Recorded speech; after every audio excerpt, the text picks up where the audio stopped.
Hello, it's Dr. Jones here. A few days ago, I put a video up, and one of the things that I mentioned was going to get a body composition analysis. The machine that I have is called a healthometer. There's various other body composition machines out there. I know InBody is very popular. My weight should be between 101 pounds and 141 pounds, and currently I'm 118, a little bit over that. My body fat percentage, the healthy range for me would be between 21 and 35%, and mine is 21%. A normal visceral fat level is between 1 and 9. Mine is at 4, so right in the middle. So the more visceral fat that you carry, the more insulin resistant your body is. The total body water is the next one that I like to talk about because that tells you your hydration status, and then it also tells you about the distribution of the fluid within your body. We require the water to be in the right spaces. If you have appropriate amounts of water in your cell, that's the true measurement of hydration. For a body fat percentage in my range of 21%, the water level should be between 49 and 55%, and mine was 53.9, so that's right within the healthy range. Next thing that I will usually discuss with my patients is the muscle mass. I don't want to see muscle loss as the patient loses weight. BMI is very limiting because it really doesn't tell you all this other information. It doesn't tell you about your water weight. It doesn't tell you about your body fat percentage and your muscle mass. So the BMI is pretty limiting, and so I will mention it, but that's not something that I really try to focus on, only because I really feel like these other measurements are a lot more important. The healthometer also breaks down what each body part weighs. So you can see, like, how much does my torso weigh, how much does my arms, my legs, etc.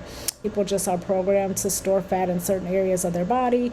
Really, the only way that you could change something like that would be to get a surgery like liposuction, or to do something non-invasive like body contouring, which is another thing I do in my practice. Your body is just going to predetermine where it wants to pull that fat from. So it's not really something that you can just say, hey, fat, go from my stomach, go from my thighs. It's going to go from, where it prefers to pull it from, and that just is what it is. So the most important measurements on the entire body composition analysis report would actually be the basal metabolic rate, which is your resting metabolism. And what I like to do is I like to pull up kind of like the general standard calculators for BMI, or basal metabolic rate, and compare it to what we're seeing when we put the person on the machine, because what that will tell us is if that person has a slow metabolism, a fast metabolism, or if their metabolism is normal. The calculator told me that my basal metabolic rate should actually be 1,215 calories. So that's how much I should be burning at rest based on all of those metrics. Well, the healthometer machine that actually read me told me that my basal metabolic rate is 1,358.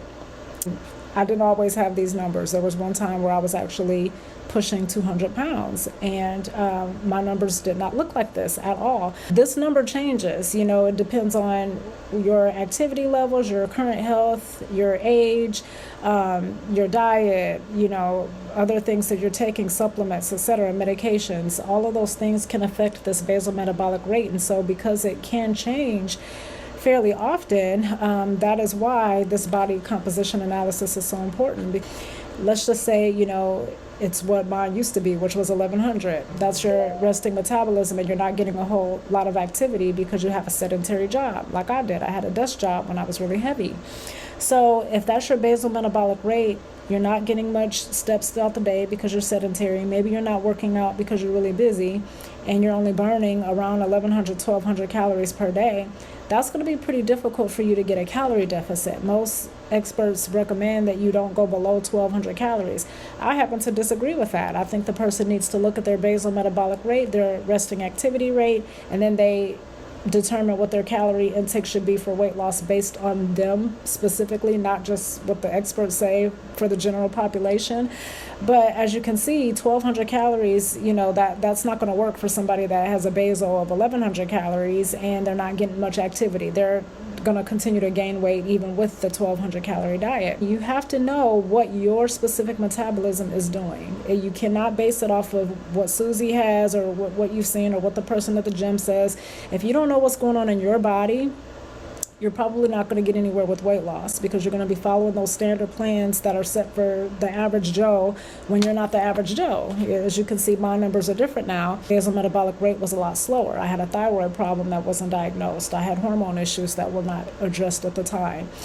If you know these numbers, you're going to get to your weight loss goal a lot faster than if you're just kind of estimating and just going at it however you think it should go, when really your body may not be what you think it is. You can lose weight just by knowing this information, because you can simply look and see what your metabolism is doing and saying, okay, so I burn 1358 at rest, with light activity I burn 1630. If I want to lose a pound of fat per week, I need a 500 calorie deficit per day. Multiply that times 7. At the end of the week, you're going to get you to your 3,500 calories.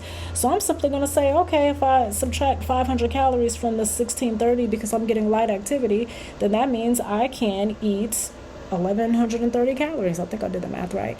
I'm going to lose weight consistently as long as I'm sticking to that budget. It takes a significant amount of body composition change or some other change, like a thyroid issue being addressed or hormones or whatever, to make a big impact on that number. Even if you're working out, building a lot of muscle, it's going to take some time, to move the needle either way, whether up or down. Anyway, I just thought that I wanted to kind of go through and explain what the heck I was talking about when I recommended the body composition analysis, because as you can see, it is very thorough.